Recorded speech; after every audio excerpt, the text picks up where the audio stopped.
এখন বাজে রাত্রে 3:15। আমরা জেনারেলি রাত্রে 3:15টার সময় জেগে থাকলে কি করি? আমার ঘুম আসতেছে না। তাহাজ্জুদের নামাজ পড়লাম, আলহামদুলিল্লাহ ভালো লাগলো। আমি চেষ্টা করছি তাহাজ্জুদের নামাজটাকে রেগুলারাইজ করার। এখন আমি কি করব? আমি একটু আমার গা হাত পা কেমন একটু জ্বলছে। তো এখন আমি যেটা করব সেটা হলো এইটা। এই যে সব থালা বাসন রয়ে গেছে রাত্রের, এগুলা সব আমি এখন ধোবো ইনশাল্লাহ। এবং ধোয়ার পরে আমি একটা হট শাওয়ার নিব। কারণ আমার সকালবেলা মনে হয় যে রান্নাঘর পরিষ্কার না থাকলে ভালো লাগে না। তাও একবার ভাবছিলাম করব না, বাট ইয়েট আই ডিসাইডেড আমি এখন করব। So let's start. ফাইনালি আমার কাজ শেষ।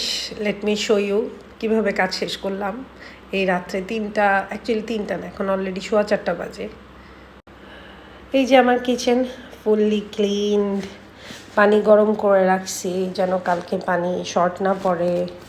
তারপর এখানে আমার ডিটক্স রেডি করে রাখছি, এখানে চিয়া সিডস রেডি করে রাখছি গরম পানি দিয়ে।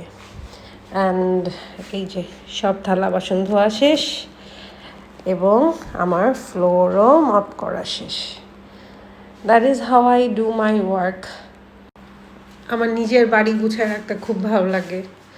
আর আমাদের সবারই উচিত যে যখনই মনে হবে ইউ আর লোনলি, যখনই মনে হবে যে you need to do something for yourself, মাঝে মাঝে সেলফ কেয়ার করার চেয়েতেও ভালো স্যাটিসফ্যাকশন দেয় নিজের আশেপাশের বাড়িঘর গোছানো।